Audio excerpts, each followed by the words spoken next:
Hello and welcome back to Rewildology, the podcast that explores conservation, travel, and rewilding the planet. I'm your host, Brooke Mitchell-Norman, conservation biologist and adventure traveler. Feared, revered, persecuted, and worshipped, wolves have lived alongside humans for millennia all across the Northern Hemisphere. In the United States, Anglo-Saxon settlers decimated wolf populations to protect their livestock and families from predation. Biologists recognized the destruction removing wolves had on the ecosystem and reintroduced wolves to Yellowstone National Park in the 1990s. Since then, wolf populations have flourished. Many areas have recovered from years of overgrazing by large herbivores, and wolf tourism and hunting have brought in millions of dollars to local communities. In the past couple of years, however, wolves have been at the center of wildlife politics in the United States, much to their detriment. So, what's actually going on with wolves in the U.S.? Why are some states doing everything possible to get rid of their wolves while others are saving them? Why did wolves lose federal protection in the first place? To answer these questions and so much more, today I'm sitting down with Aaron Bott, a wildlife biologist and wolf expert. In the 1800s, Aaron's family moved west to make a new life in the wild Rocky Mountains. When his ancestors first arrived in the area, wolves were thriving and represented a very real threat to the new settlers. Over the following century, wolves were removed to make room for more and more pioneer families. Fast forward to today, and Aaron's family still resides in the Rockies with a mixed view of wolves. Aaron grew up exploring his family's mountain home and fell in love with the area's wildlife. Once it was time to choose his future path, he decided to pursue a career as a wildlife biologist studying human-wolf conflict and how to mitigate it. With extensive research experience and rich family history, very few people understand society-wolf dynamics better than Aaron, and I'm more than excited to share our conversation with you. Get ready to finally have a firm grasp on the science and politics behind all of the headlines you've seen in the past year. If you're enjoying the podcast, be sure to subscribe wherever you're listening to be alerted when the next episode drops. Also, if you'd like to stay in the know on everything the podcast is getting into, head on over to rewildology.com and sign up for our monthly newsletter. I promise, fun emails only. All right, friends, here is my conversation with Aaron. Well, hi, Aaron. Thanks again so much for coming on the Rewildology podcast. I've been looking forward to this interview for literally years now. Being a predator expert myself, this is a topic that I've been tracking closely the past couple years, and I have not had the opportunity to sit down with an expert. So I am so excited to dive deep into this topic and just share your knowledge with everybody. So before we get to everything that you do now, let's go back in time and hear your story and your journey. What is your relationship to the wolf, and how did you get to where you are today? Yeah, absolutely. So I have a very sentimental attachment to the American West. My family moved out here into the Intermountain Rockies in the mid-1800s. So for 6 generations, my family's been out here. They came across the Great Plains as Mormon pioneers and were really the first Euro-Americans to settle the greater Yellowstone ecosystem, as well as down through central and southern Utah.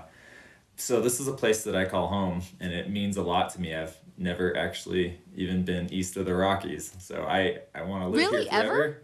Yeah, I mean, I've been to Europe, but in terms of the U.S., no, I haven't been outside of the Rockies themselves, so. That's amazing.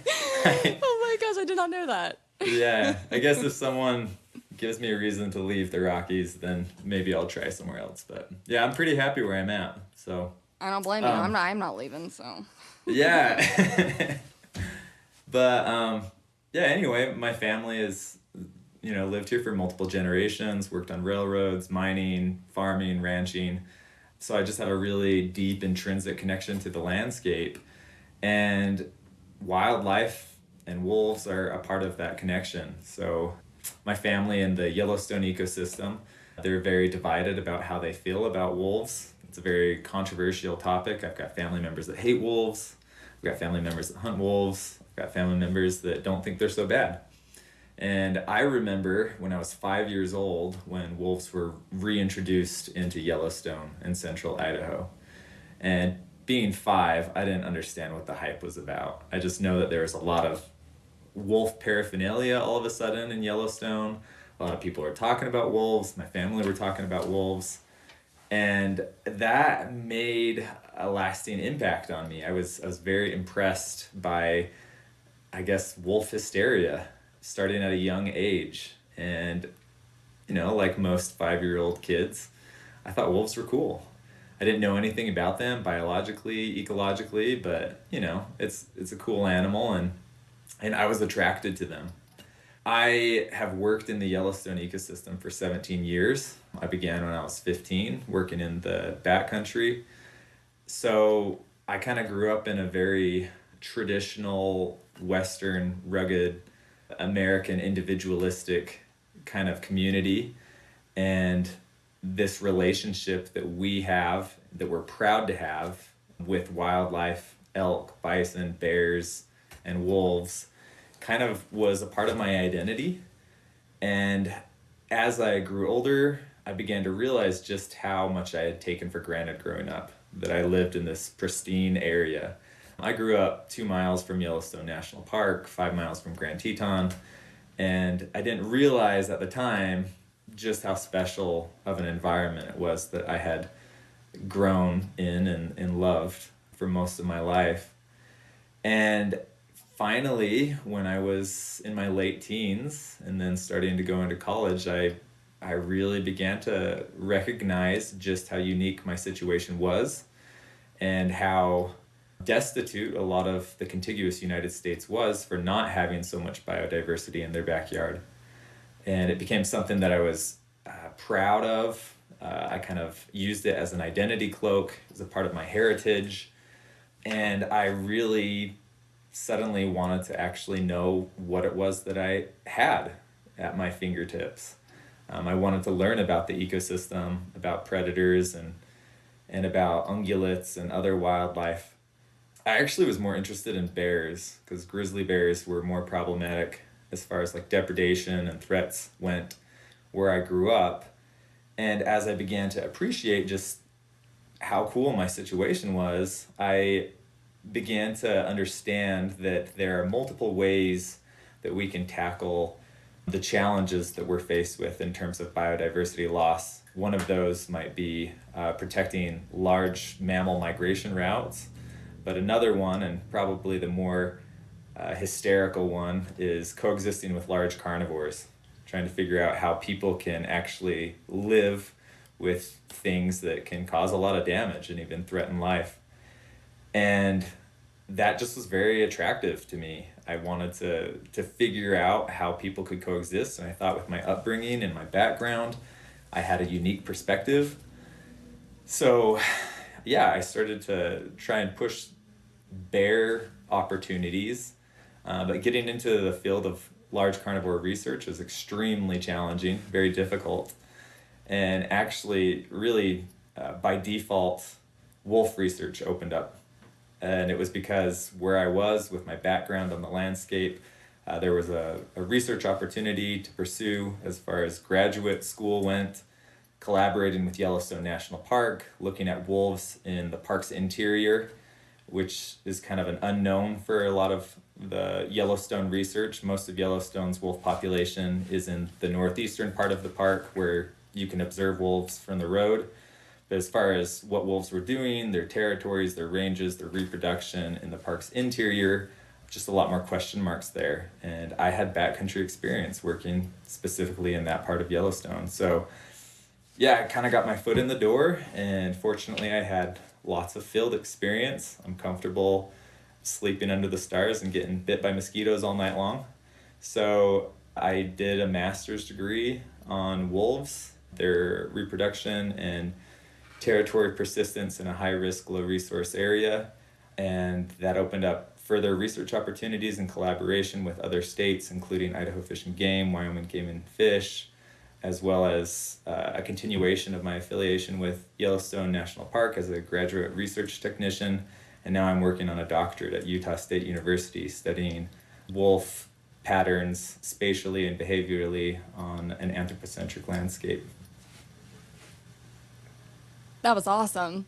I mean, it's just like no wonder. Thank you for taking us through that entire step of what led you to today. And I want to just take a couple steps back for a second to really dive deep into this moment when you decided to take a right turn when you could have taken a left. So you told us that your family has, some of them very negative views of wolves, and some of them, neutral or even positive.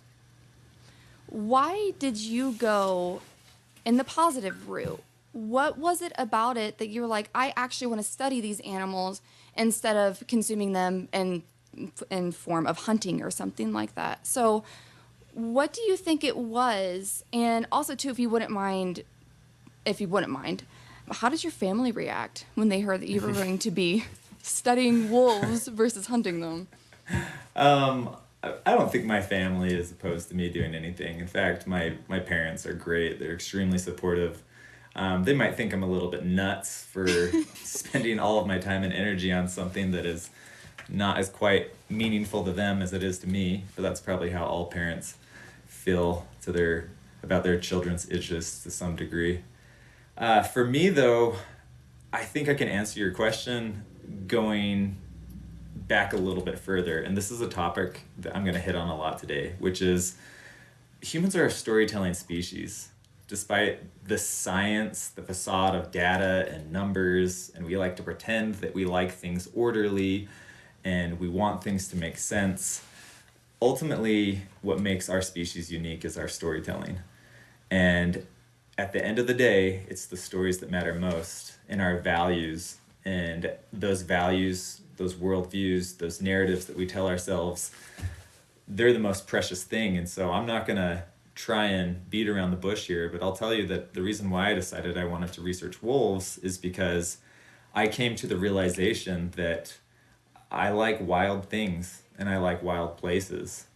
And I wish I could give people maybe a more monetary or economic metric to measure and value the worth of a wolf. But for me, it comes down to the fact that in an anthropocentric world where most of us are living and interacting with one another virtually, most people don't get to see wild things like elk. They don't get to hear them bugle.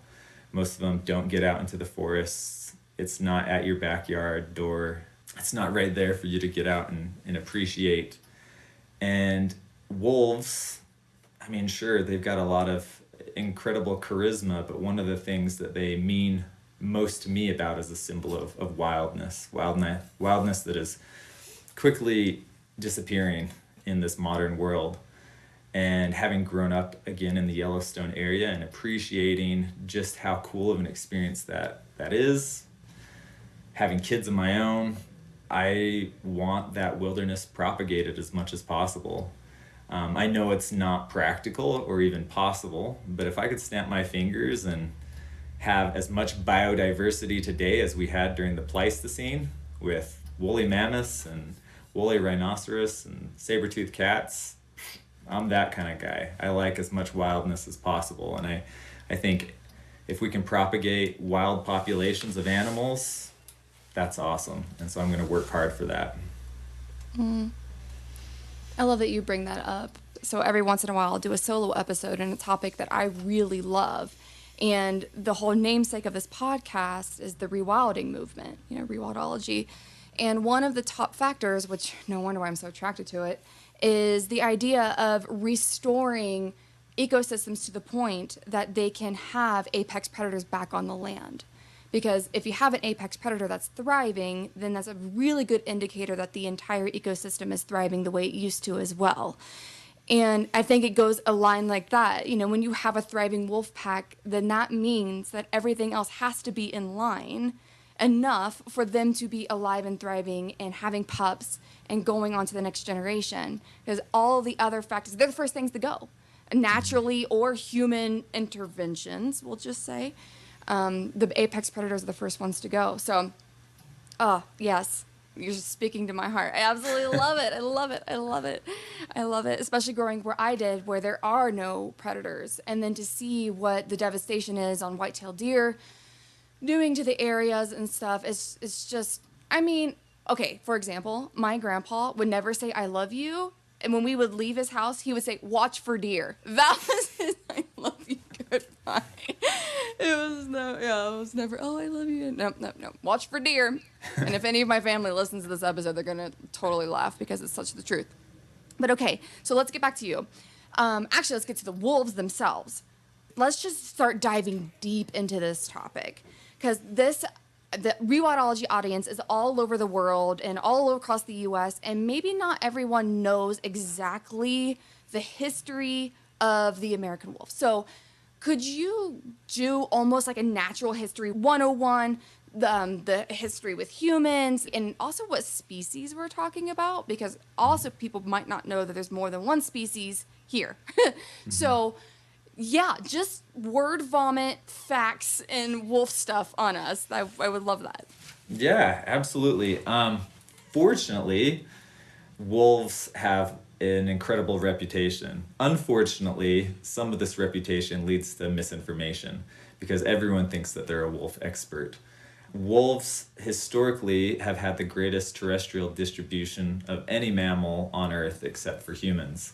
So basically anywhere in the northern hemisphere, once upon a time, you could find wolves, which explains why they have such an indelible impact on the human psyche, because people all across the northern hemisphere have stories about wolves. Cultures have been influenced by wolves. History has been influenced by wolves and coexistence.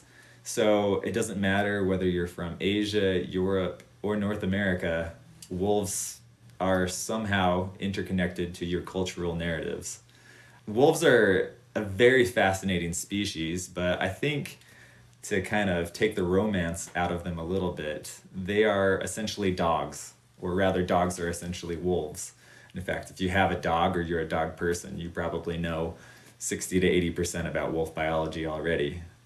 The history of the wolf, the deep history, is that canids evolved here in North America. And then through biotic interchange, the progenitor to the modern wolf actually crossed over into Eurasia, where it evolved and became the wolf that we would recognize today, Canis lupus. And then over millennia, wolves came back over here into North America. So for the North American audience, one of the closest relatives that we have here on the continent to the wolf would be the coyote, or the coyote, depending on how you want to pronounce it. Coyotes, though, evolved solely here in North America, so it's an American animal. There's about a 96% genetic overlap between a wolf and a coyote, which, to put that into perspective, is like an orangutan and a human. So they're closely related, they're cousins, but they're not as close as you might think. We do have another species of wolf actually here in North America, Canis rufus, and this is a highly contended subject, but the red wolf evolved here in the Americas as well, alongside the coyote. So according to some of the best genetic research that we have to date, Canis rufus, which historically inhabited southeastern United States, is a distinct species. It's a lot smaller and more coyote-like anyway. It's highly endangered today. You know, you've got 24 left in the Carolinas, and that's about it. But Canis lupus, or the wolf that we all are familiar with, has an incredible range throughout the British Isles once upon a time, throughout Scandinavia, down through the Arabian Peninsula, all the way through Siberia and Japan, and then of course from Alaska through Canada, down through central Mexico, and essentially ranging from the Pacific to the Atlantic in North America. So this huge terrestrial distribution. The reason why wolves are capable of having such a great range is because of their number one superpower, and that is their adaptability. They are highly adaptive. They can occupy just about any kind of environment or ecosystem, from the deserts to the Arctic. And their second superpower would be the ability to walk. They can walk great distances. It's not that these animals are incredible hunters, and we can probably get into that later. They're not super predators. They're highly ineffective, actually, when it comes to preying on a lot of large ungulates like elk and moose and bison. But they're just good at living about anywhere that humans will tolerate them. And the problem historically has been that humans don't tolerate the wolf in many places. And this is pretty ironic because the wolf was the first animal that was ever domesticated by people. So starting in Eurasia 20 to 40,000 years ago, as far as our best carbon dating goes, wolves were being domesticated by peoples. And I think it's incredibly ironic that man's best friend is also man's worst enemy. We haven't ever truly forgiven those wolves that didn't come unto the light of our fire and eat from our hands, and we've kind of held it against them, and if you will. But the domestic dog that we have today, Canis lupus familiaris, has essentially the same genetic sequencing as a wild wolf does. We just have greatly manipulated dog breeds through artificial selection. But the wolf itself, highly adaptive. They live in packs, which I think just about anyone knows. Doesn't matter what degree of wolf knowledge you have. But packs are not gangs of wolves, which I think a lot of people tend to assume. They are a cooperative breeding species, just like humans are, which means you have essentially a breeding pair of adults and then several generations of offspring, being the most basic and simple form of a family unit. Now, of course, just like human family units, you get a lot of diversity in terms of family group formations. So sometimes you have grandmas and grandpas living in the pack, or you have uncles and aunts, or you have adoptees coming into the pack. Wolves are primarily monogamous, but they're promiscuous, just like humans can be promiscuous as well. So they generally will have just one mate for life, but sometimes they breed with other wolves when there are other opportunities. They don't inbreed, so they're very particular about spreading out and distributing themselves across the landscape when it comes time to finding a mate, which is, again, advantageous to the wolf for extending its range and covering a huge and various type of topography across North America and Eurasia. But wolves they're highly adaptive. They're very competitive with one another. Again, I think that's why we find them so interesting. They are territorial, and a lot of species, we kind of use that term loosely, saying that a grizzly bear has a territory, which in fact it doesn't. Grizzly bears overlap on a home range, but wolves are territorial, and they will defend their territory and their resources to the death. If it's not humans killing wolves, then generally it's wolves killing wolves. And because of their biology, wolves have short histories when it comes to existing on this planet, individually speaking. A wolf generally meets its demise somewhere between 2 to 5 years old, although wow, they I can didn't know it live. was that young. Yeah. They can live to be 12 or 13, just like any big dog. But they typically die quick because they're either killing each other, or more likely humans are killing them, or they're getting beat up by the big animals that they're hunting. So if you imagine what life would be like if you're a 100-pound animal and you have to chase down a 1,000-pound elk, then catch it with your teeth and wrestle it to the ground. Injuries while hunting are pretty extensive, and they can often be fatal. So we've documented everything from white-tailed deer killing wolves to, of course, big animals like moose and bison killing wolves as well. So it's a tough business being a wolf, which I think is, again, one of the reasons why they're so fascinating to us as a species, is our ancestors and also wolf researchers today acknowledge just how tenacious these animals are. They're tough, and life is not easy on wolves, but nevertheless, they can adapt, they can persevere, and they're also prolific. They're great at reproducing. They have one breeding cycle a year. They typically will breed sometime around Valentine's Day, and then they whelp around Tax Day, depending on the latitude. And a litter of pups is generally 5 or 6, and their survivability is relatively high. So they're prolific, which again helps the species in terms of their ability to adapt to an ever-changing landscape.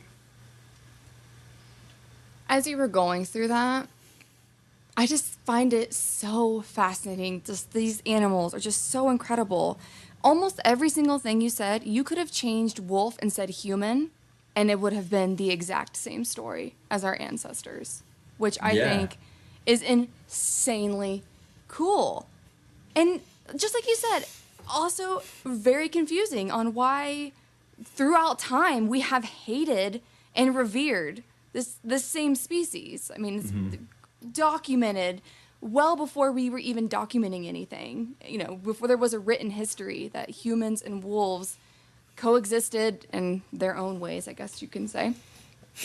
Which, which again, I do want to, just because I'm a biologist and I'm nerding out real hard right now, what is their success rate, their hunting success rate? Well, it depends on the population and the resources that are available. So the most extensive research that we're aware of really has to do with Yellowstone National Park, where you have well-documented predation on elk, which is the primary prey species available to wolves in Yellowstone. And for a pack of wolves, the success rate of killing an elk, a grown elk, is about less than 10%, 7 to 10%. But when you consider elk calves in addition to adults, success rates for killing increases to about 20%. And then when you consider bison, which is another large animal and prey source that wolves can consume in Yellowstone National Park, the success rates are much lower, below 10%. And again, that's just because the animal is so large. Wolves, again, being so adaptive, it depends on where they live, which will determine what they consume. So you have populations of wolves that only consume bison because that's all there is to eat on Isle Royale, which is in Michigan. They only consume moose because that's all there is to eat. And in the Midwest, you get a lot of deer, and in the Rockies, it's primarily elk. It's just the perfect package. To hunt a buffalo is more dangerous than hunting an elk, and an elk is just the right amount of meat to feed a pack, whereas a deer might be a little bit smaller, which means you have to kill more frequently. Thanks for that. Because, like I said, most of my knowledge is on African big cats. And so to hear a 7 to 8% for a pack animal on adults, it just seems so low. It's pretty, Yeah, it's tough. it's pretty incredible. I mean, big cats, I mean, even single cats, just them on themselves have a higher percentage than that.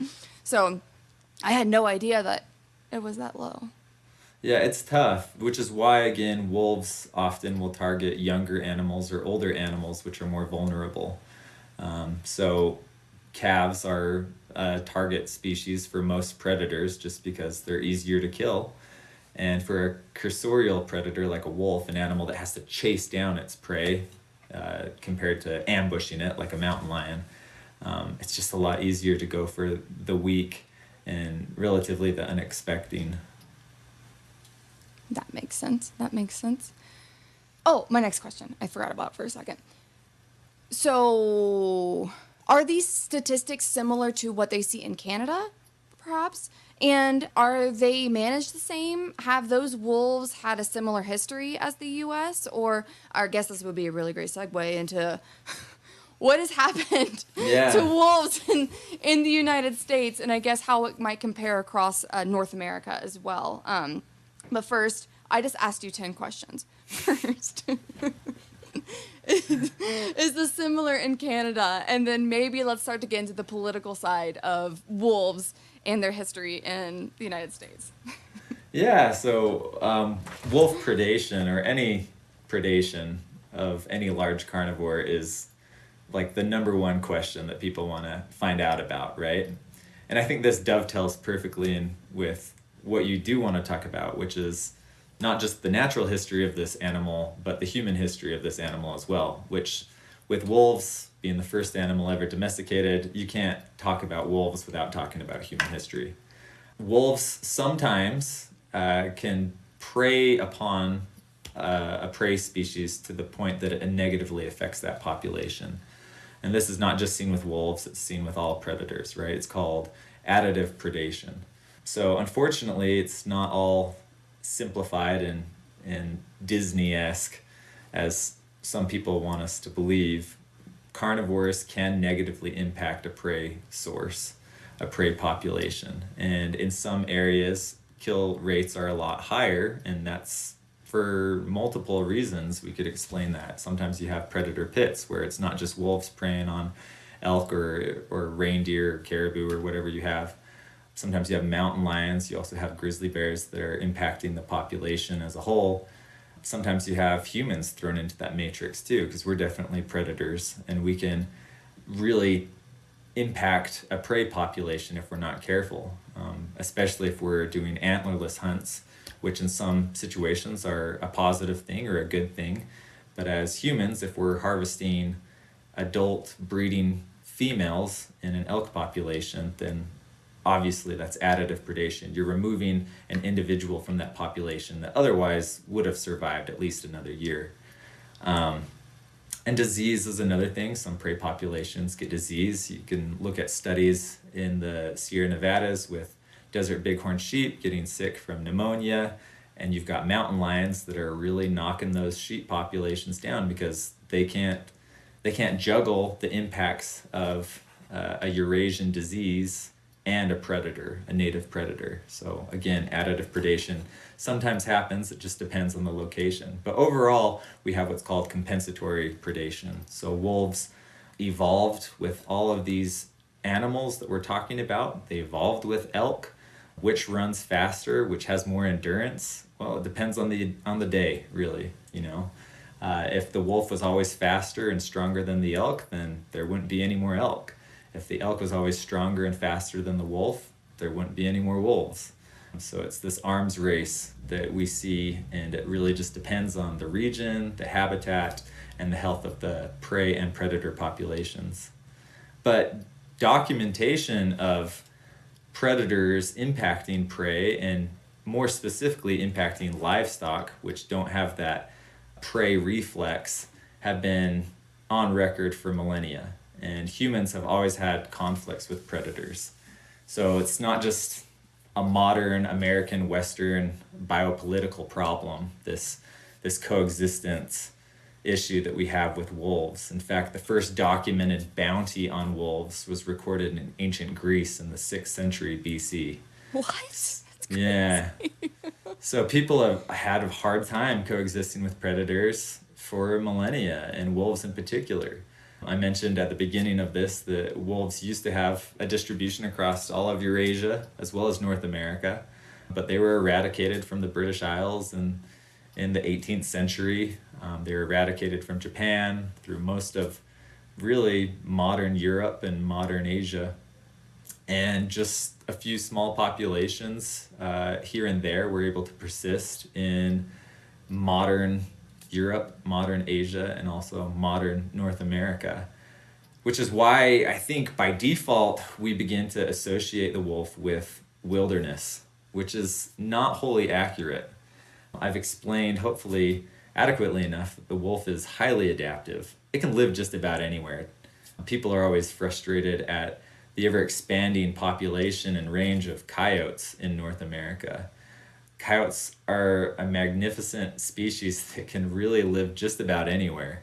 Wolves are similar. We have wolves living through Rome, Italy. We have wolves living in Germany, Portugal. They're living, of course, in Siberia, but as well as Scandinavia. They're able to recolonize population areas or historic ranges just depending on human tolerance and where we choose to let them live.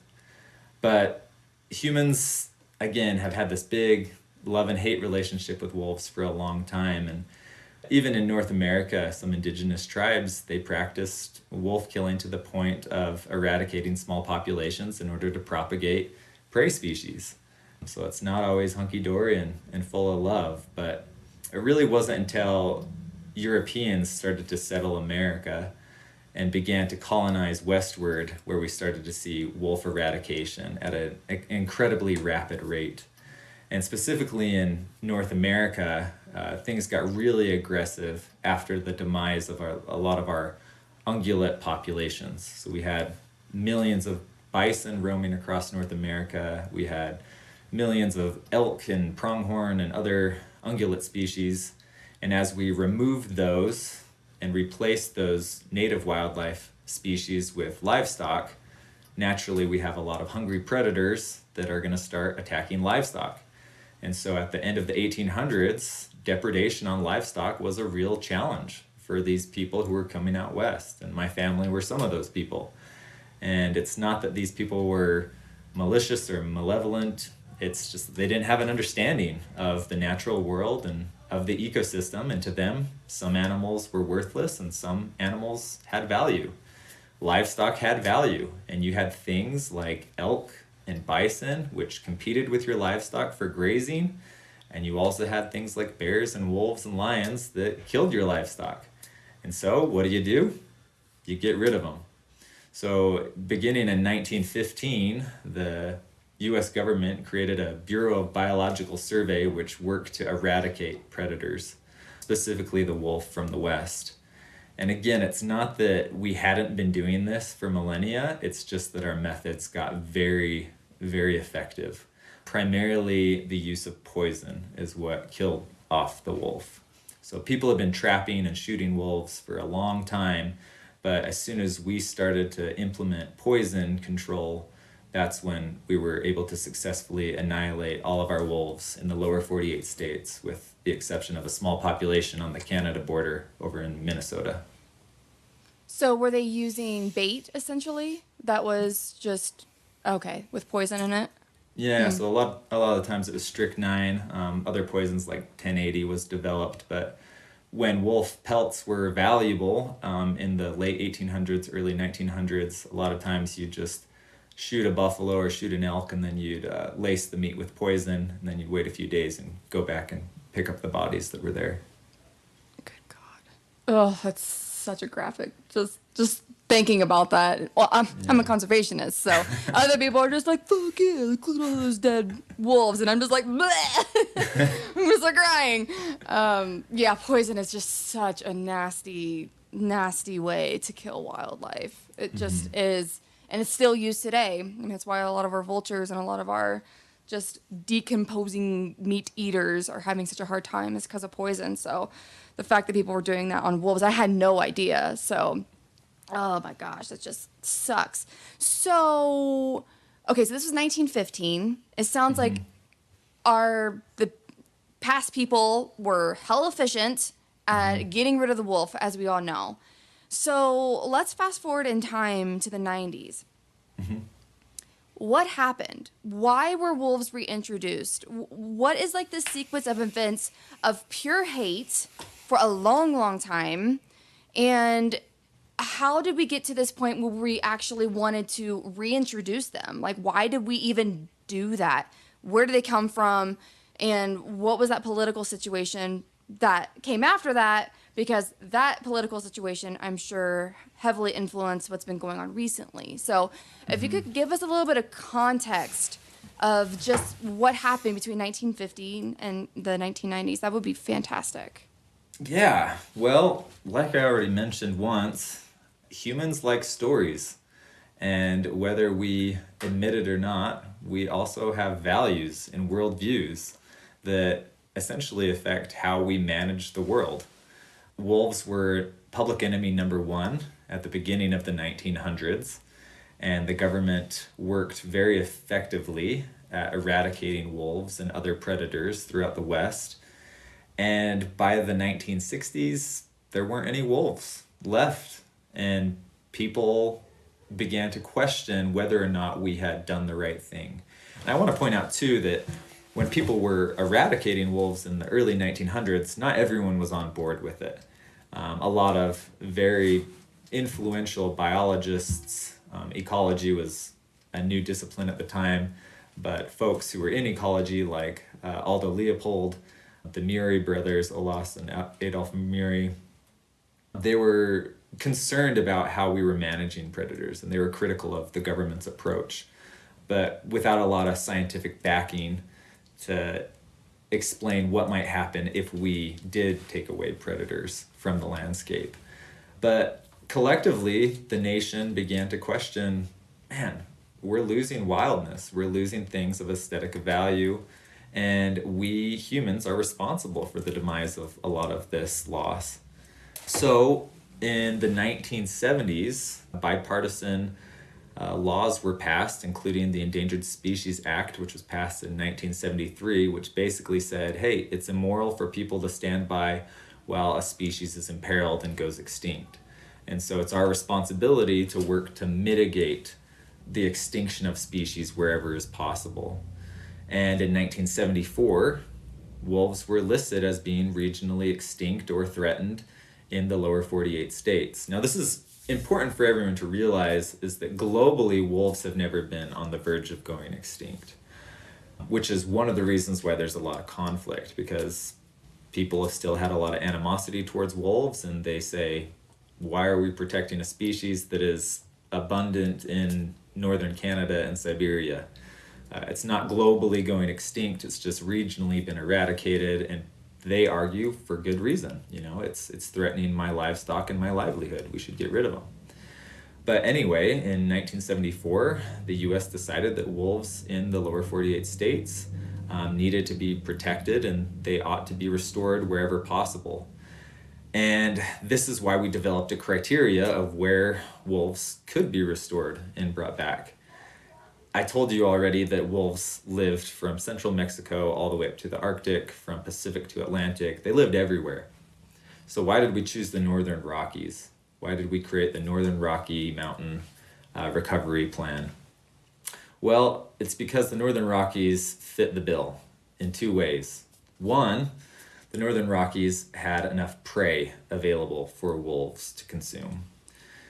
Other places, like Kansas, Ohio, even Texas, they didn't have enough wild prey to adequately meet the needs of a recovering wolf population. We'd systematically eradicated not only the predators, but also we disrupted a lot of the prey.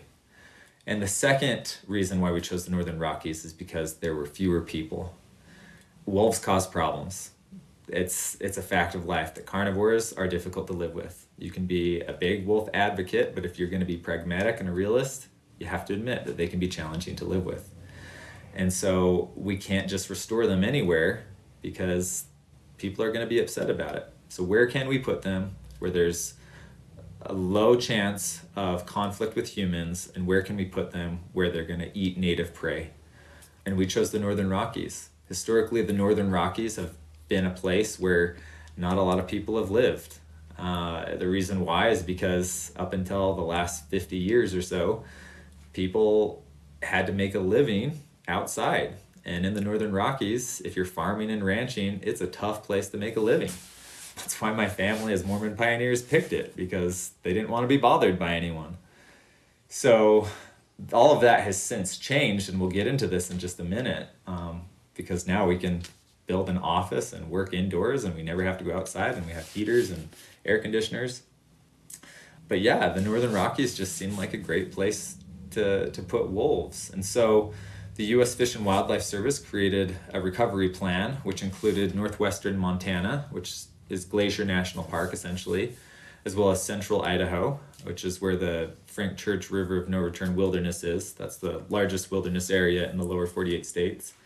And then Yellowstone National Park. So 3 essentially different metapopulations that we would restore to the landscape. Now, I'm oversimplifying a very complicated story, because this was in 1974 that we listed the wolf. 1987 we created the plan, but people, especially locals, were very upset at the idea of restoring wolves to an area that they had just a generation before worked very hard to eradicate these animals. So there was a lot of opposition. And during this time, conveniently perhaps, wolves actually began to tiptoe across the Canadian line into the United States from Alberta. And in the 1980s, wolves naturally recolonized northwestern Montana. So one of those 3 recovery sites that we had previously picked. Boom, suddenly you've got wolves coming down on their own, no human intervention. That's the best case scenario, right? Because at the very least, you're not spending tax dollars to bring wolves in. And studies have shown that people are more tolerant when nature acts versus when Big Brother government acts. And so wolves started to come down into Montana. That was great. We decided to wait and debate about whether or not we should let wolves continue to trickle down and see if they'd make it all the way to Yellowstone. But ultimately, the decision was made in the mid-90s that no, it would take too long. There's still too much animosity towards the wolf. We need to bring wolves back down and restore them to these two other locations. So in 1995 and 1996, we caught a total of 66 wolves in Alberta and British Columbia over the 2 years, and released them at these two sites. So 31 wolves were released in Yellowstone National Park, and 35 wolves were released into central Idaho. And from those wolves, you have your wolf population today. So 66 wolves over a 2-year reintroduction phase, and wolves being highly dynamic, able to adapt to a new and in particular an unexploited environment where elk and deer populations were abnormally high. No other wolves to compete with. They were protected at first by the ESA, the Endangered Species Act. So they took off. And as I already said, wolves are highly prolific. Given the right environment, the right habitat, the right resources, they can increase at a mean rate of 20% every year, which is huge. Whoa. That's huge.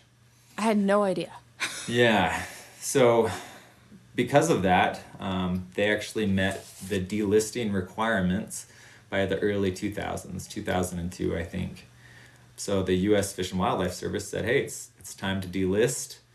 But folks were not all convinced that that number, which we had placed in the Northern Rocky Mountains, which was about 150 wolves for each state, Wyoming, Idaho, and Montana, they were unconvinced that that was enough to have a viable population. And so legal battles back and forth, finally in 2011, attached to a congressional rider, wolves were delisted in the Northern Rocky Mountain states, at least Idaho and Montana, and then 2017 they were delisted in Wyoming. So while we were fighting and hashing it out over whether wolves should be protected or not, their population continued to grow. And it grew well above the basement objectives for delisting. And at the beginning of 2021, there was an estimated 1,500 wolves in Idaho, 1,100 wolves in Montana, about 300 wolves in Wyoming. And that's with a harvest. So during the last few years, people have been harvesting 30 to 35% of the wolves out of the state annually. But again, wolves are dynamic, and so they're able to take that hit and continue to grow and remain stable on the landscape. So I'm really grateful that you just brought this up. So technically they were delisted because of this rider that happened in 2011. Did I hear that correctly? Mm-hmm. Okay. So then that means that the management of these populations were then put on the states, correct? Yeah. Okay. So then what happened after that? So now it's up to the states to decide how these populations are managed. And so I'm assuming that every single state had their own plan. What happened after that? And then if you will also, I guess maybe this might be a bigger question on how maybe wildlife is just managed in general in this country. Maybe you could shed some light on that, because I think that'll really set the grounds for having a conversation to what's happened in the past 24 months. So maybe, just educate us a little bit more on all of this, and then let's get into what's happened recently. Yeah, so let's put a pause on wolves. I'm glad you stopped me there. So if you live in the United States, it's very important for you to understand how we manage wildlife. Most people, even wildlife advocates, don't understand how wildlife is managed. So let's break it down. When the founding fathers were setting up our nation, wildlife was not what they were thinking about. They were concerned about national security, setting up an economy. So wildlife was not on their radar. So by default, through the 10th Amendment, which states that basically anything that isn't included in the Constitution will be managed at a state level, By default, it is the states that are responsible for managing and protecting wildlife. So each state, it doesn't matter whether you live in Rhode Island, Hawaii, Texas, or Montana, each state has its own wildlife agency. Generally, they're fish and game agencies, but to make things just really confusing, each state has their own unique name for a wildlife agency. So in Montana, it's Montana Fish, Wildlife, and Parks. In Colorado, it's Colorado Parks and Wildlife. Idaho is Idaho Fish and Game. Wyoming is Wyoming Game and Fish, etc., etc. So each state is responsible for managing its wildlife. And again, it really wasn't until the late 1800s when we began to realize that we were mismanaging wildlife. And this is in part because of capitalization on wildlife for monetary gain. So in the early 1800s, we passed what's known as the Public Trust Doctrine, which makes, I think, the United States a really cool place to live if you're an advocate of biodiversity. Anyone and everyone owns wildlife. It doesn't matter if you have a deer in your backyard. That is not your deer. That deer belongs to the public at large. And we have to have a government responsible for managing the wildlife on behalf of the public at large. But because the deer and the bison belong to everyone, you had market hunting in the 1800s, where all you got to do is have a gun and some bullets, and you can make yourself a good living by going out on the plains and shooting animals and then selling the meat or selling the hides. So in the late 1800s, fortunately, we started to create policing agencies, fish and game agencies that work to protect wildlife. Suddenly you have to buy a hunting license in order to go hunting. You got to buy a fishing license in order to go fishing. That way we can control the populations for not just current generations, but future generations. So everywhere in the United States, wildlife is managed at a state level. There are a couple of exceptions. One is we have migratory bird treaty acts. So birds migrate, and in the early 1900s, we decided to create an act that protects birds that migrate. And the federal government helps oversee the migratory bird populations in the United States. We've also created species of special status. So it doesn't matter what the population is doing like, we decided as a nation that they're charismatic enough for us to not hunt them. Those are like your marine mammals, your wild horse and wild burro populations, and your golden eagle and bald eagle populations. So those are always and forever protected because they're charismatic. And then we created the Endangered Species Act. So whenever a population is deemed imperiled, the federal government, the U.S. Fish and Wildlife Service, steps in to help manage that population in tandem with the states. That's how it should be. They should cooperate together to try and bring this imperiled species back to a point of recovery. The mission is, once the population is no longer threatened or imperiled, management of the species goes back to the states. And the states have to have some kind of proactive management plan to make sure that species doesn't go extinct or imperiled once again. So wolves were protected as a threatened species, actually, not as an endangered species, but they were an experimental threatened species. They were brought down here into the lower 48 states. They were co-managed with oversight by the federal government. And then once the population seemed like it was stable, then management went back to the states on the condition that the state had a valid and an acceptable management plan, saying, this is what we're going to do to make sure that wolves don't go extinct in our state. So we've got a basement objective of 150 wolves per state. It's actually 100, but we give a 50 wolves as a base estimate for miscounting. So 150 wolves per each state. And the states are responsible for making sure that the wolves don't go extinct and they're not mismanaged. So that is why in Idaho, Montana, and Wyoming, wolves are not managed at a federal level. They're managed at a state level, which is how it should be when wildlife is managed correctly. Oh, you just enlightened so many things. So many things just clicked in my brain. but we're gonna go through everything. It just clicked in my head. Because again, I've been following this very, very closely. So people are like, "What do you mean, Brooke?" We're gonna get to what I mean. So, what happened a couple years ago? Why are wolves being decimated in the Northern Rockies? Well, to answer your question, I need to point out that wolves have been recovering elsewhere in the United States, not just in the Northern Rockies. I mentioned earlier that wolves in northern Minnesota had never been eradicated. And when wolves became protected by the federal government and hunting was off limits, the wolf population around the Great Lakes has been growing a lot. So in Michigan, Wisconsin, and Minnesota, you actually have more wolves there than you have in the Northern Rockies. So there is a very robust population of wolves in the Great Lakes states. Wolves have also dispersed into Washington and Oregon. So wolves in eastern Washington and eastern Oregon are technically delisted, but the states continue to manage them as a species of special status. So they're not being hunted over there, but you do have growing populations in the Pacific Northwest.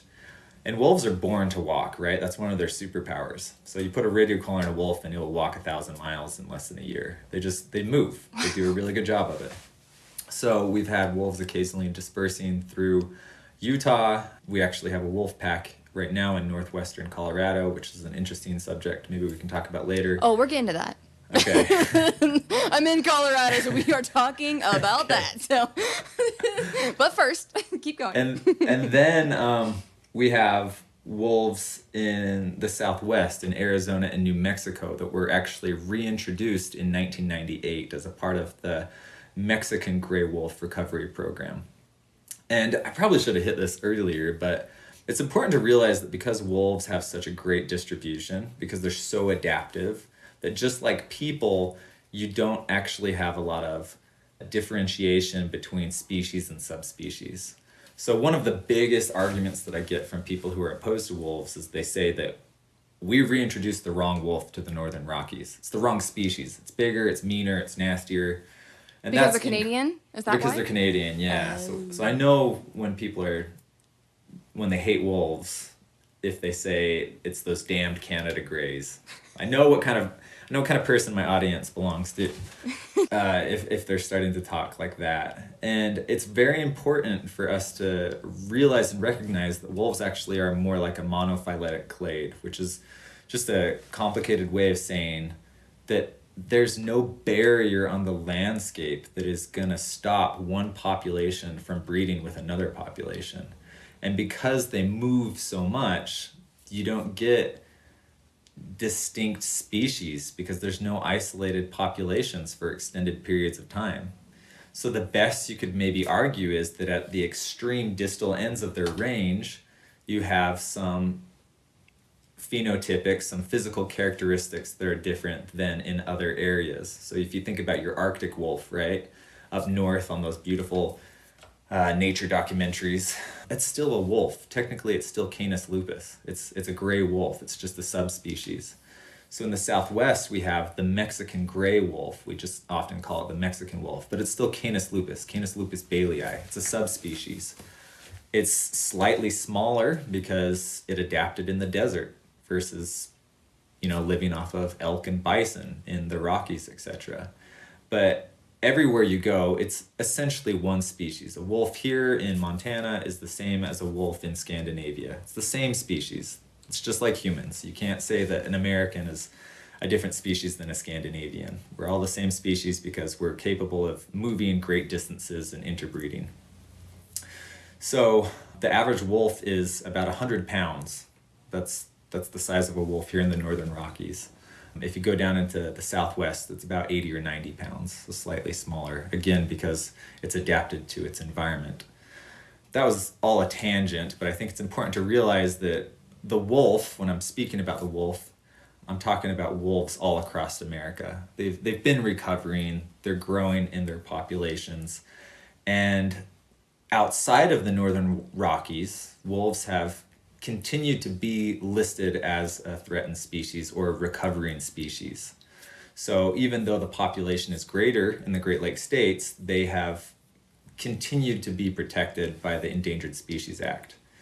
Now, this changed when in January 5th, 2021, wolves were delisted everywhere from the United States. So everywhere, wolves were suddenly removed from the protective status that the ESA creates.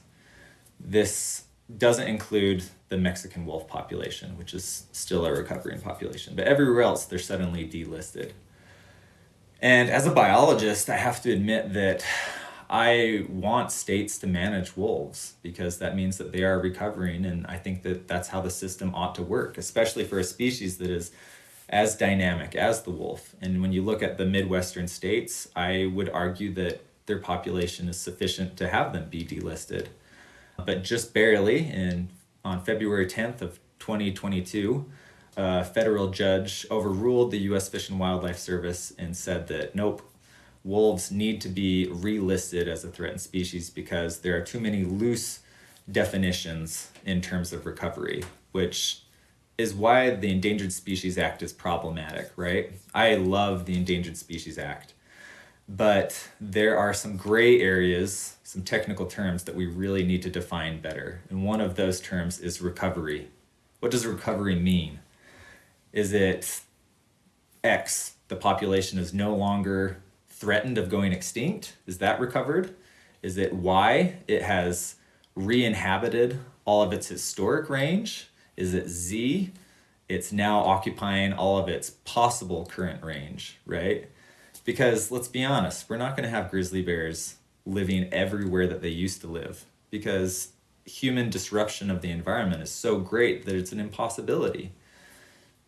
Wolves to the same degree. You can't have a solid wolf population in many states anymore just because the resources are not there and the possibility of human conflict is too great. So how we're getting nitpicky, right? When we go back and forth, and that's this terrible whipsaw that we're experiencing in terms of wolf legality and defining how they're protected or not protected.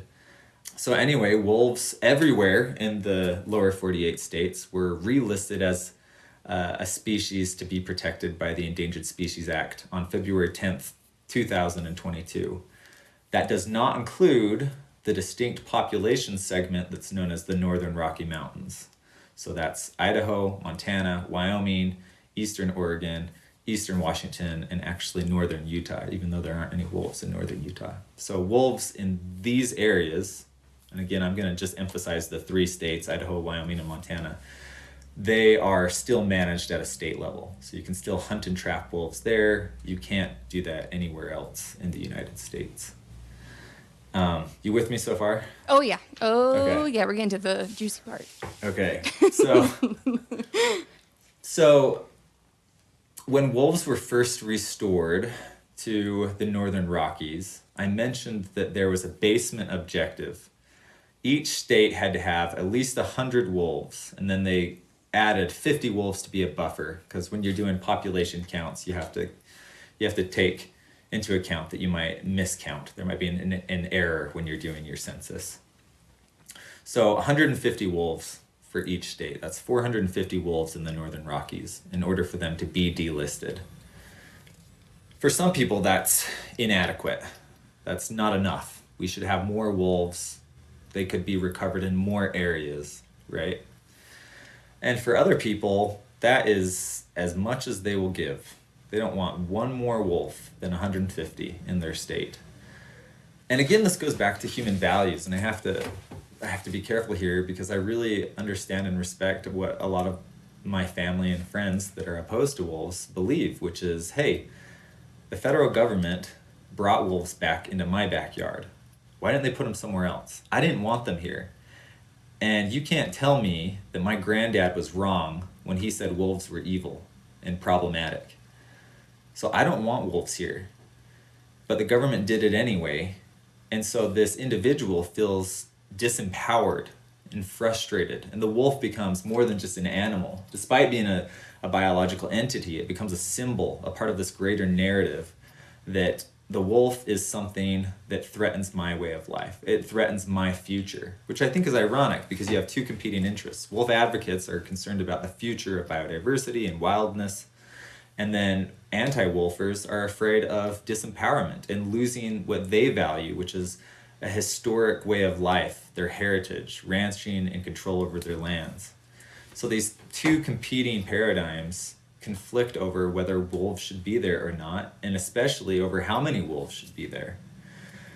So while people are fighting, wolves are doing their thing.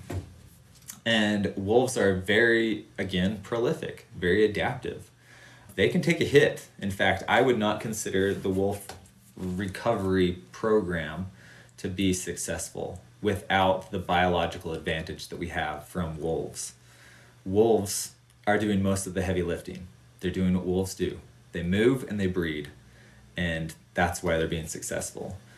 So the wolf population grows. The states then get control and they issue hunting and trapping.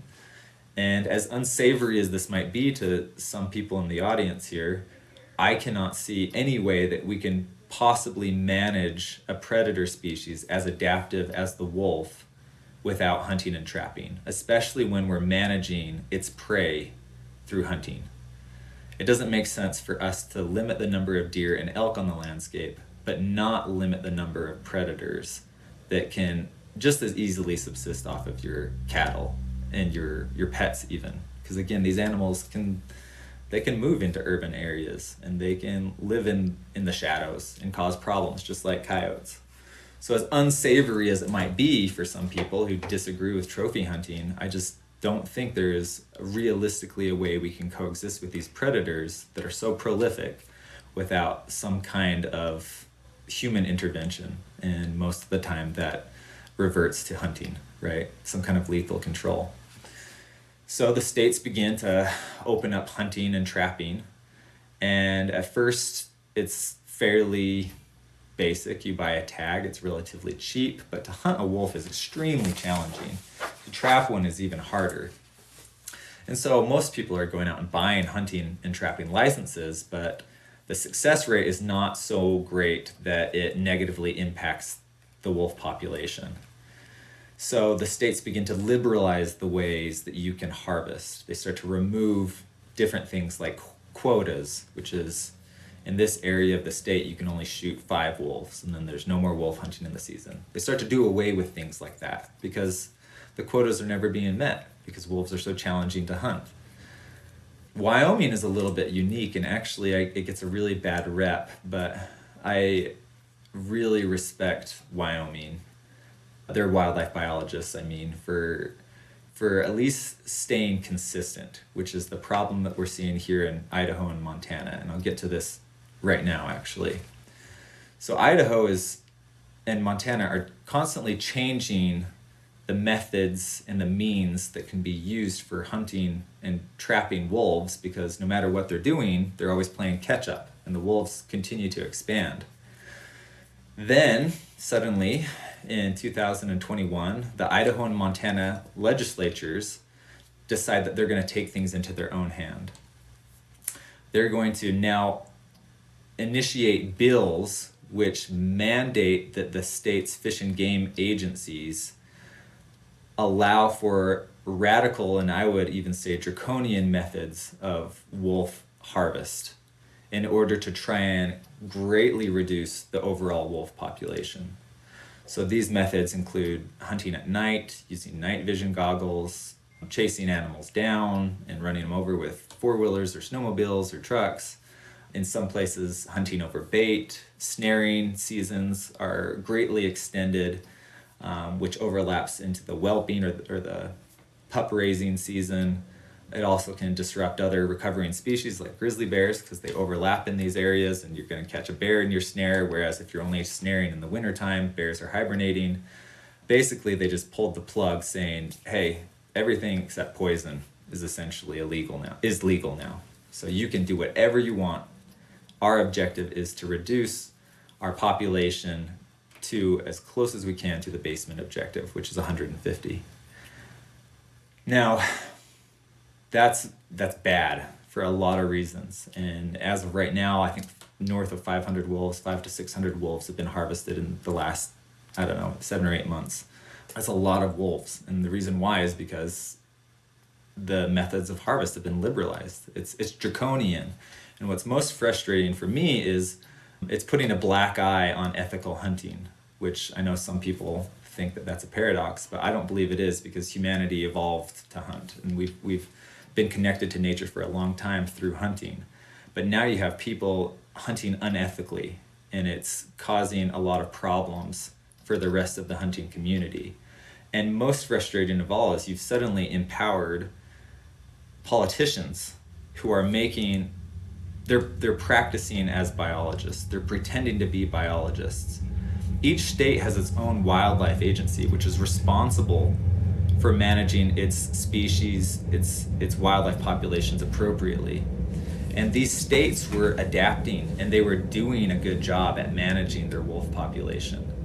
In fact, in Idaho, they had just barely instituted new ways and longer seasons, more extended and more creative ways to try and mitigate wolf depredation and to control an expanding wolf population. But then the governor and the legislatures went in and they created what I think is an offense to the public trust doctrine. They didn't allow for any public processes to determine input, what the values of the people were, because again, the wildlife belongs to the people, not to any specific individual and not to a governor.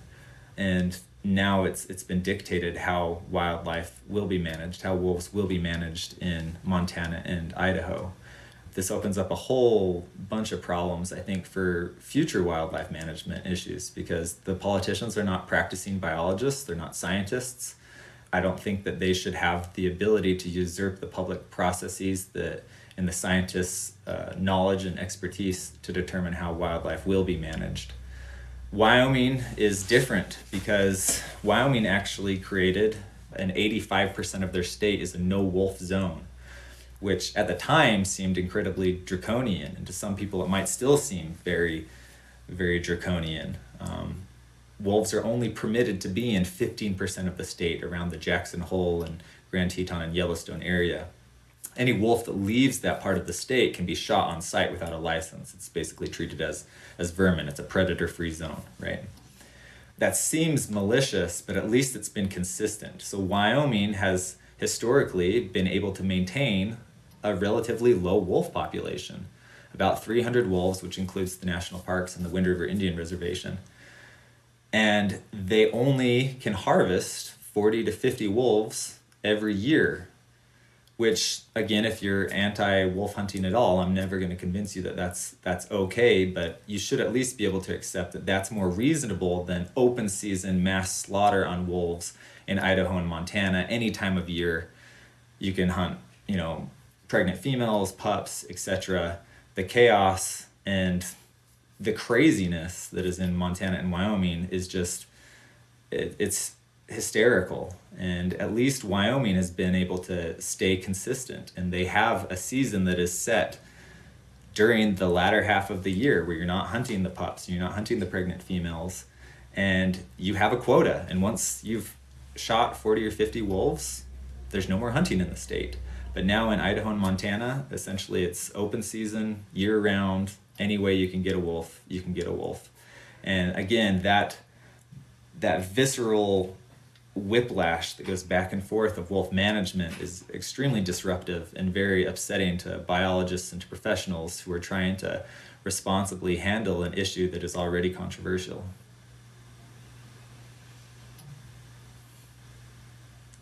I'm absorbing all of that. That was incredible. So that is where the statistic came, where you said all these headlines that Idaho and Montana plan to decimate their population by 90%. So if their population was around 1,500 before, then they're trying to get to the 150 as before, because if they do that, then it's going to be back under federal control, which they obviously don't want. So they want to get it right to the point where they have absolutely no wolves. And, well, in their sense, they have the bare minimum wolf that Big Brother doesn't come in and take over, essentially, was the plan.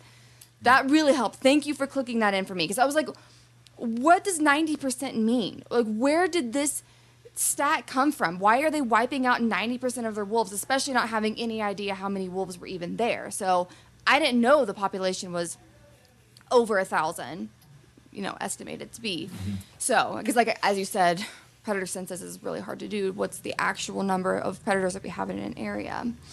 So, I mean, how were these governors, was it a writer? Like, how were they able to completely just jump the way that our government is done with the people and their decisions? And also, what do you think is going to happen after this? So this big slaughter, I don't know, is it still happening? I don't seem to have, okay.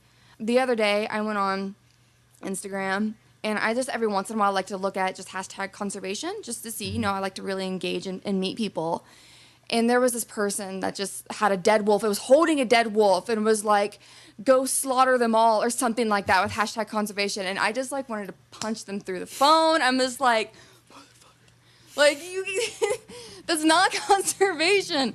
And I remember, I understand hunting. I understand the harvest, just the idea of using hunting as a way for conservation. I completely understand. I understand why people might be mad about that. I get both sides, but I will never demonize hunters, especially the ethical ones, like you said. And I know a lot of ethical hunters. I have family who hunt, and my sister makes the best deer jerky you've ever had in your freaking life. So, like, I get it. I understand. I will never say that someone's bad because they go out and harvest whatever it is for their family, especially when it comes to subsistence hunting. I will never be mad about that. But what do we do about these freaking governors? Like, how do they have that right? And is there a way for us to stop them, or what's going to happen now? Well, I should say that doing things like this, where a politician or a group of politicians overstep their bounds, especially regarding wildlife and conservation management, this situation is not new. This is not unprecedented. But this is very noticeable. This is very alarming because it is so noticeable and because it's so controversial. Other bills are often passed, but most people don't know about it, where the legislatures pass some kind of bill or directive that dictates how the wildlife agency in that state will manage a certain species of wildlife.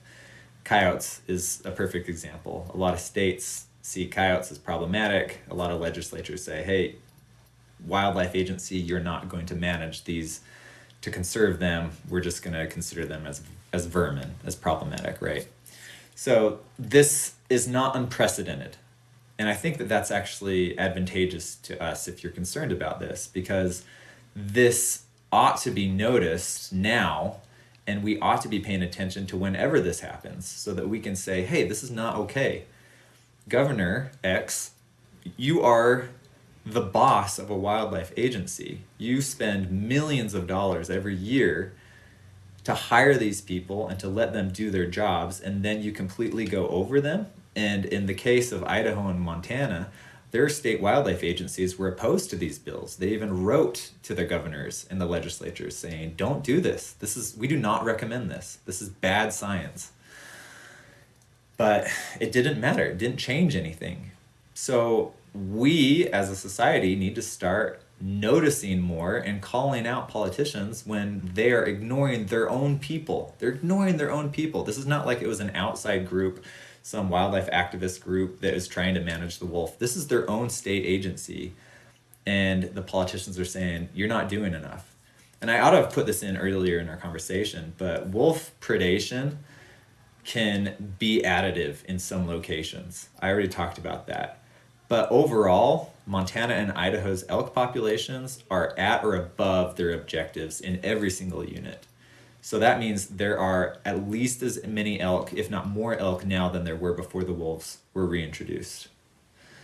That's great. As far as livestock depredation goes, I deal a lot with ranchers and depredation issues. I get it. If you're an individual that gets hit by a wolf that you didn't want there, that's That's an emotional reaction that it doesn't matter how much money or how sweetly I talk to you, we're never going to like be able to bandage that injury completely. People are going to have animosity towards wolves.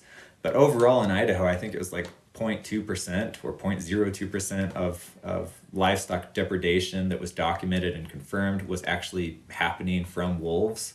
So the amount of depredation on livestock is so insignificant. So it's very reactionary, which is why I, as a biologist, really, really, really want to talk about the real wolf. I'm tired of the hysteria. And it's ironic because I told you that even to me, the wolf is a symbol. It represents a wild America that is quickly disappearing. So I'm fighting for it. I acknowledge that. But as a scientist, I see that this is an animal which is neither sinner nor saint.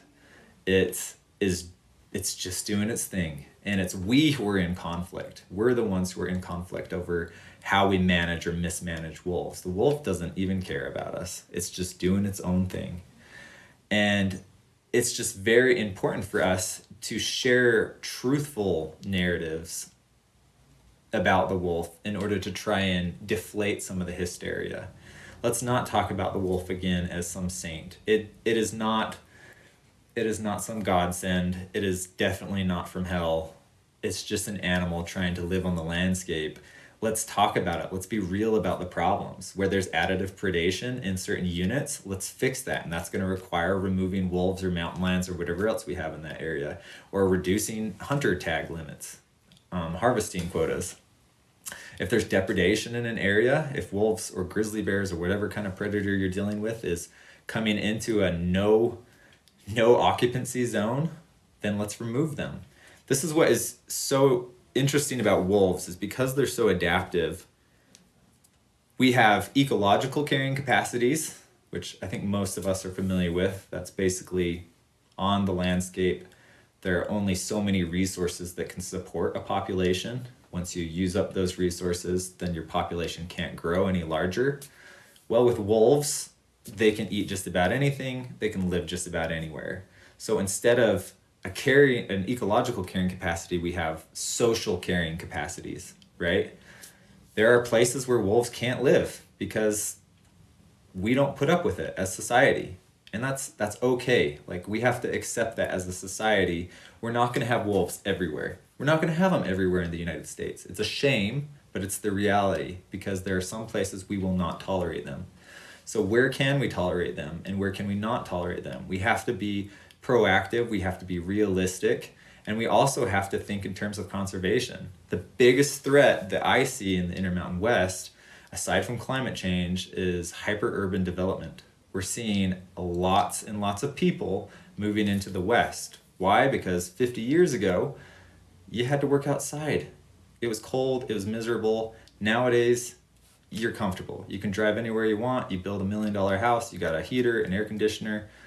You can go play on your mountain and go skiing. It's a beautiful location. It's reconnecting to nature and to wilderness. I get it. It's a fantastic place to be. My ancestors started the problem back in the mid-1800s, right? We want to be out here, but in doing so, we're shrinking the social carrying capacity of wolves. We're shrinking where we will tolerate them, where they can be. So we have to be conscious of protecting landscapes, of protecting habitat. Grizzly bears are like nosy 3-year-olds. They will get into trouble if we let them roam anywhere we want. If we keep them away from people, then they stay out of trouble and they don't die. They're not managed lethally. So in terms of what we can do, just to reiterate, one, we have to notice when politicians are playing biologists and they're usurping public authority and the authority of biologists, which are government sponsored, actually, in this case. Two, we have to be realistic about our expectations of how we can coexist with large carnivores. Humans dominate this landscape. We dominate modern America. This is an anthropocentric world we live in. We can't continue sprawling our urban environments into wild environments and not expect us to shrink the coexistence level of tolerance that we have for these large carnivores, which dovetails with the third point, which is conservation of habitat. We have to be thinking about where we recreate, and how we develop our habitat. And being in Colorado, just to see how much development has happened since I moved here in 2015 is disgusting. I mean, there's really no other way to put it. How many suburbs there are now around Denver that didn't exist just 5 years ago is absolutely insane. And I'm starting to see it more and more in the mountains with these people that have tons of money, the mass exodus out of California and all these other areas. People have money and they are building these homes in wild places, and then they freak out when they see a coyote or the rare chance that a bobcat happens to go through. I mean, mountain lions are, and under so much persecution just because they're just trying to make a living, and they do thrive in this area. I mean, there's so many times online you'll see somebody posting a mountain lion in Boulder, just right up the road from where I am, as if it's a bad thing. It's just like, come on, that mountain lion's not doing anything. Like, it's literally doing nothing. But then there becomes this mass hysteria, like you said, and it's like, well, you built your house there. Your house was not there 5 years ago. That's been that mountain lion's habitat and its mother's habitat and, whatever, for generations. And you just happen to build your home there. You need to learn how to live with the wildlife that you decided to move in with, essentially. And that's been one of my biggest just angers, I guess, of this state. And it's just growing so rapidly.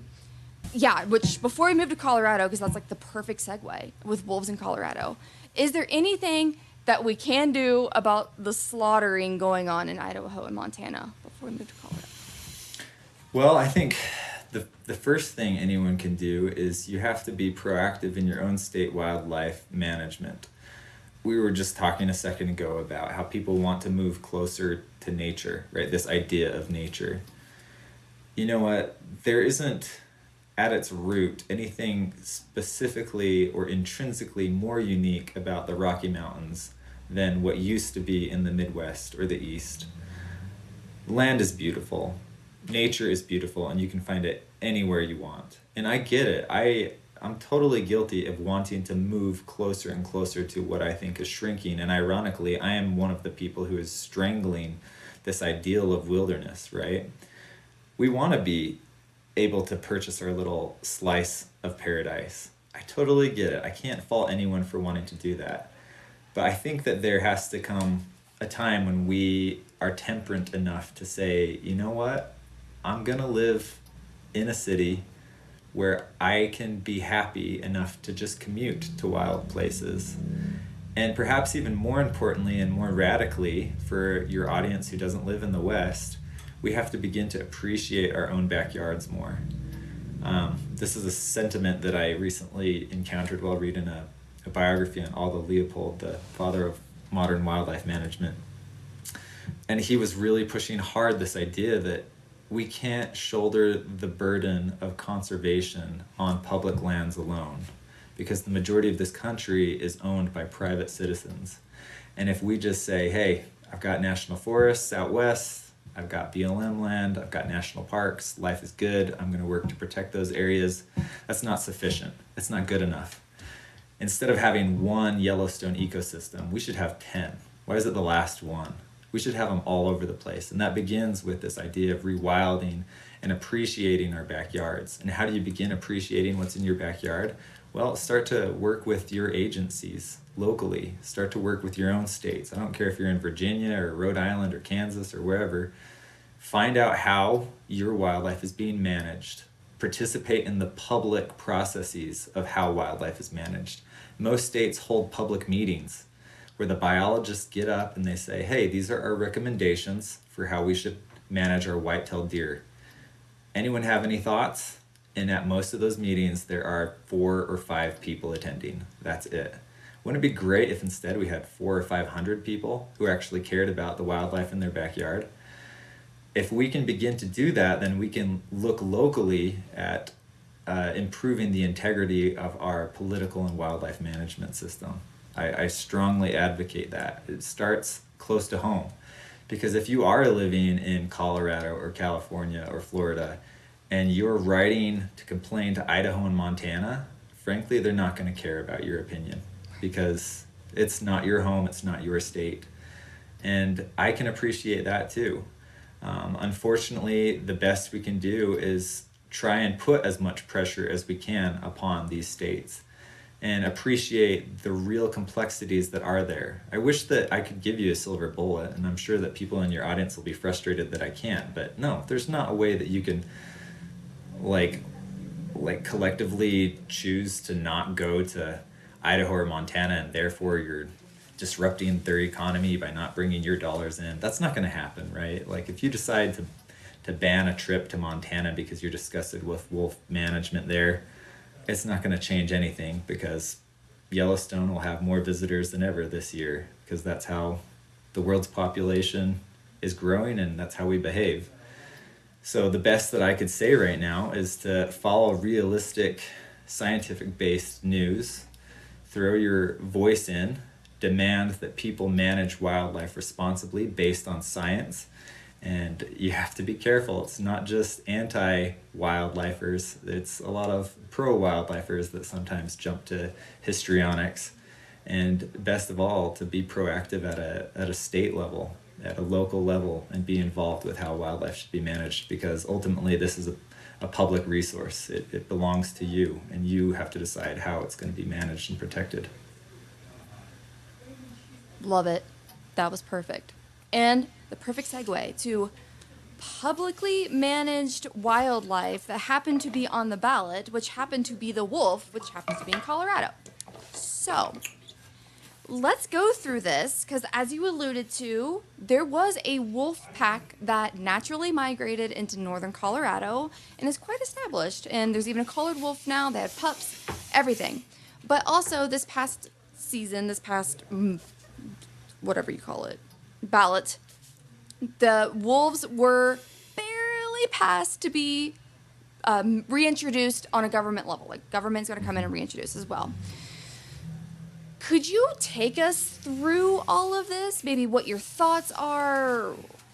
Is reintroduction necessary? I mean, I really don't have much of an opinion one way or the other because I don't know what to think personally myself, because reintroduction, just like you said, Big Brother comes in.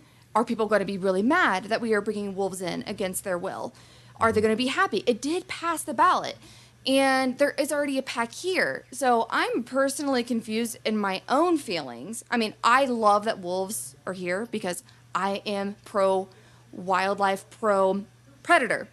But I'm one person with a biologist view that understands predators really well. So what do you think about this whole thing? And I'm your neighbor. Like this is, whatever's happening here is going to affect, I'm sure, neighboring states as well. So please enlighten us on this whole topic. Yeah, so to give you background, Colorado's historic wolf habitat, Colorado actually has the largest elk population in the lower 48 states. The western front, the western part of the state, it's got great, excellent, wild Rocky Mountain wolf habitat. Because wolves used to be here once upon a time, they were eradicated in like the 1940s. The state decided to offer up a ballot box initiative to get people's opinions on whether or not the state should reintroduce wolves. Again, it was once a native species. The state wanted to decide whether or not folks wanted wolves back. This is really unique because elsewhere, it's the federal government which has been dealing with restoring imperiled species on the landscape. This would be the first time ever that a state decides to restore a species that is native back to its historic range. So that's why this is such a big deal. It's because it's not the federal government that's doing this. This is Colorado Parks and Wildlife. Some different advocates, wolf advocates and biologists really pushed hard for this idea, saying, hey, it would be fantastic if we brought wolves back. What a cool idea, what a novel experience. It would restore the environment to some degree, the ecosystem to some degree. Let's bring wolves back. And so At the end of 2020, Colorado voted on whether or not they wanted to have wolves come back. Now, I want to say this up front. Some people who I think are wolf advocates, or at least relatively well educated, they say that they didn't vote for it or they didn't support it because they don't like the idea of the public determining wildlife management issues, which is a stupid sentiment, because the public in this country vote on everything, and it doesn't matter if you're not, it doesn't matter what your background is. You have the opportunity to vote on national security issues. You have the opportunity to vote on economic policies. So for us to say we shouldn't do this because the public aren't wildlife experts, I think that's just ridiculous, because that's democracy, right? Like it's how we run our country. So I understand the concerns, but yeah, like we have bigger fish to fry than wolf restoration in terms of national security, and yet we're letting everyone vote on those issues. So yeah, ballot box initiative, they decided to ballot box biology, I should say. Does the public want to bring wolves back? Yes or no? It was that simple. And the public voted yes. Now, that's great, but before the vote, there were projections that about 84% of the state's population supported wolf recovery. But after the vote, there was only a slight margin by which the vote passed. I think it was like a 50.6% majority. It was it almost didn't go through. It was super right, close. Right. Which, this is why I'm super alarmed. I'm very alarmed by this, because if you have that many politically and publicly active citizens who are opposed to the wolf, and the ones that are advocating for the wolf are relatively few in number when it comes to voting day, then it goes to show that the community at large, at least the stability of the community, is mostly, or at least a large portion of it, is opposed to wolf restoration. And I would hate to see wolves brought into a state where there's so much animosity, because I don't think it's fair to the species. I hoped that Colorado would have been more mature in accepting wolves back on the landscape. I hoped that they would have had a better turnout when it came to voting on the issue. I hope that there would be more support, but frankly, I'm very disconcerted by the amount of opposition compared to the amount of support for wolf restoration in Colorado. Like you, I'm an advocate for biodiversity. I want wolves everywhere that they can be, but I also don't want to send them to their own destruction. Right. I don't want to set up a project that is bound to fail due to human sentiment and animosity. So this is an issue that I mentioned earlier was brought up during the restoration of and recovery of wolves in the northern Rockies. Should we be bringing wolves back? Like, should we just let them recolonize on their own? There's a pack in Colorado. Actually, just a couple of years before a wolf reintroduction into Yellowstone, a wolf from northwestern Montana made it all the way down almost to Jackson Hole on its own, which created a big stir, because should we be bringing them in if they're going to just come down naturally? There's science that shows there's more social tolerance for predators that naturally recolonize versus government intervening. But I also am concerned and appreciate the concerns of others about the viability of recolonization, specifically on a Western anthropocentric landscape.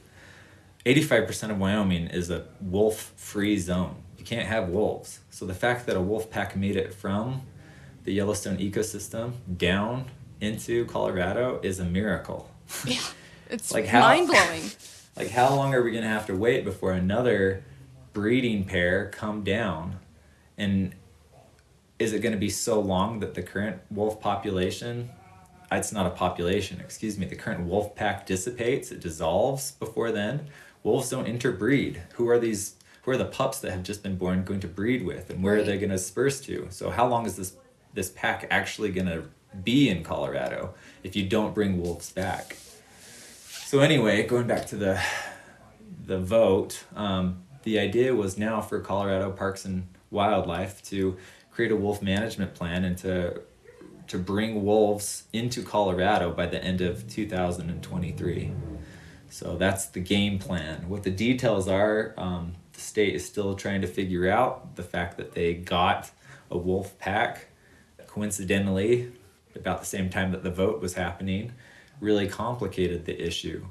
Also, you have concerns about how the wolf will be managed and what monies will be used to manage the wolf. So this is a bit archaic, and I don't want to digress down this rabbit hole too far, but something that is immensely outdated and needs to change in this country is the fact that all of your wildlife management at a state level and even a national level is funded by the sale of hunting licenses, fishing licenses, and the purchase of firearms and ammunition. Now, this was a great idea back in the early 1900s when everyone hunted and fished and were buying and using firearms. But this nation is quickly determining that hunting and fishing is becoming antiquated. And I hope it never goes away, but there are certainly more people who don't hunt and fish and yet who appreciate wildlife than there are of hunters and fishers in the demographic of our population. And I think that if we are going to continue to fund wildlife conservation effectively, then we need to start taxing non-consumptive wildlife recreation and outdoor recreation. So I don't know if that's taxing binoculars and bikes and tents, etc., and then having a percent go to wildlife management for each state or however you want to see it. But right now, it's just your hunters and anglers that are footing the bill for the biologists to do their research. And a lot of hunters, especially in Colorado, are concerned about the wolf coming back onto the landscape because they know how competitive it is for them to draw a tag to go hunt an elk or a deer because the human population is so large. So hunters are already competing with each other aggressively to try and get an opportunity to hunt.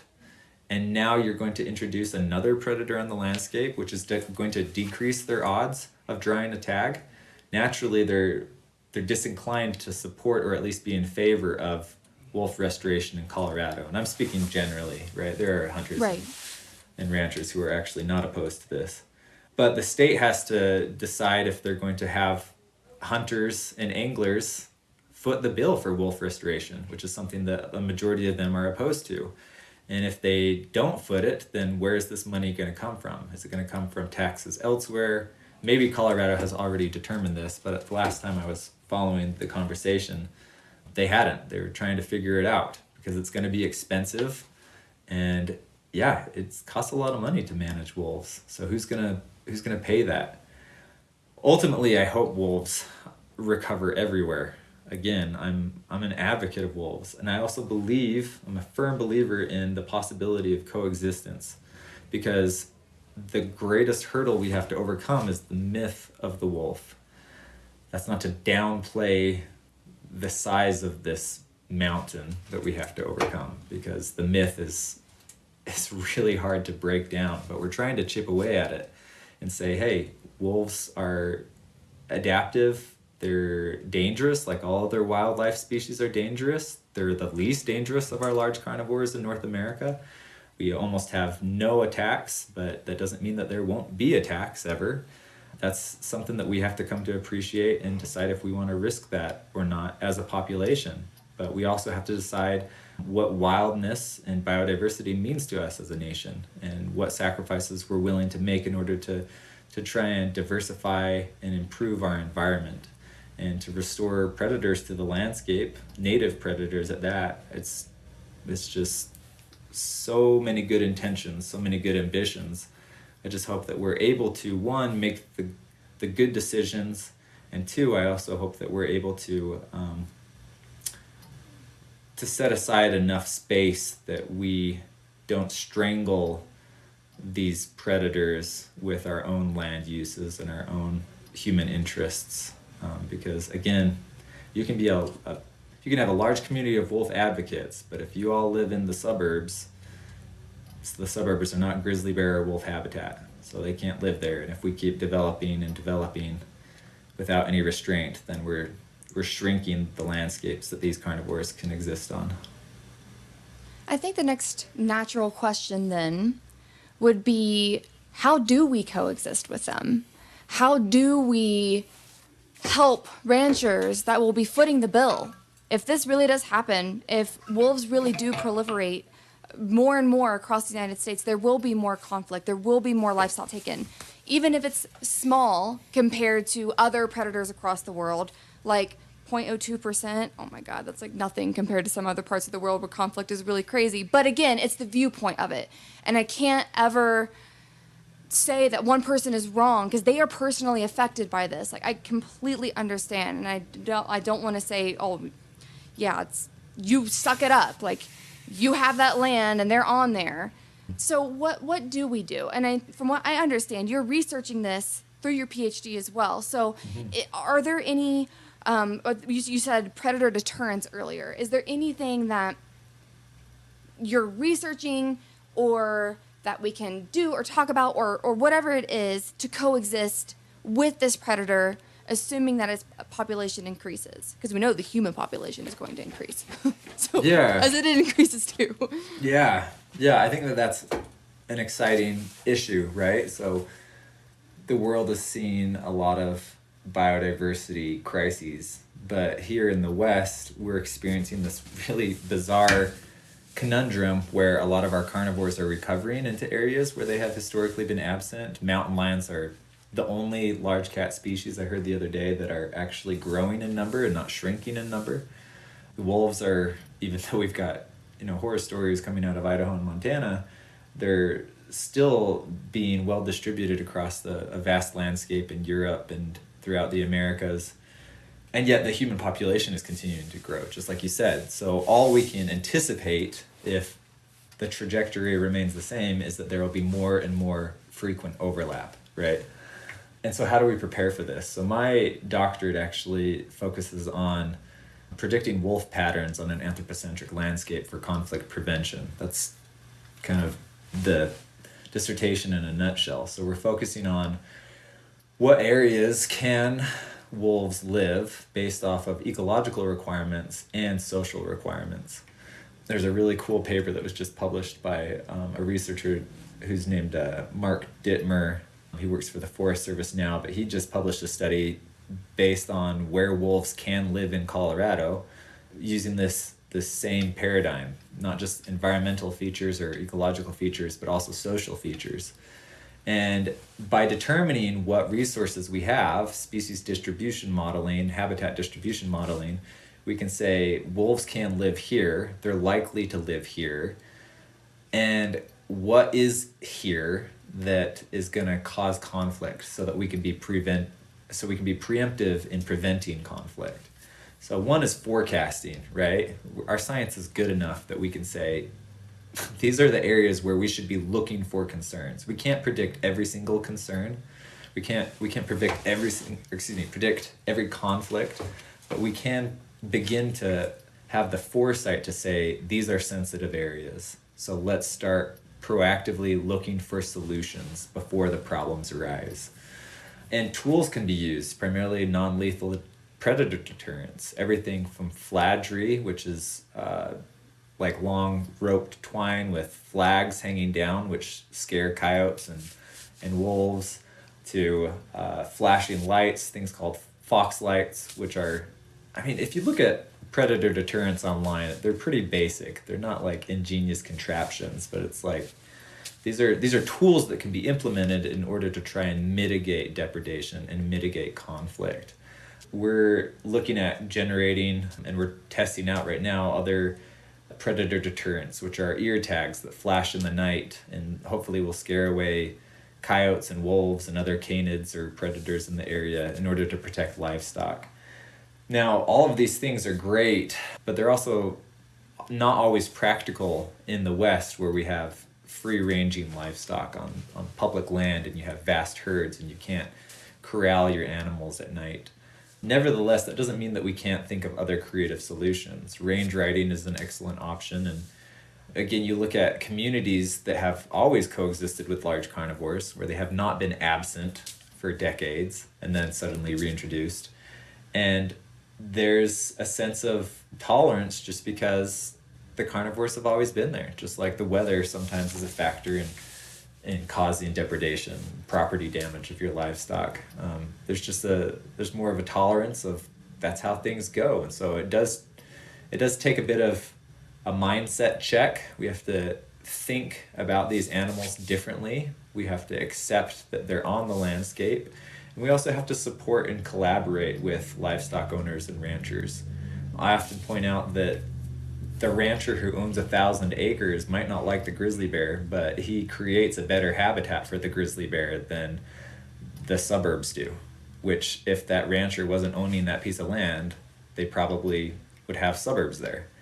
So we need to thank the ranchers, and sure, I get it. I can respect and appreciate the fact that they have the hard job of not getting rich, working with livestock outside when it's cold, wet, and rainy and snowy, and then they have to coexist with a predator that they want so bad to go away.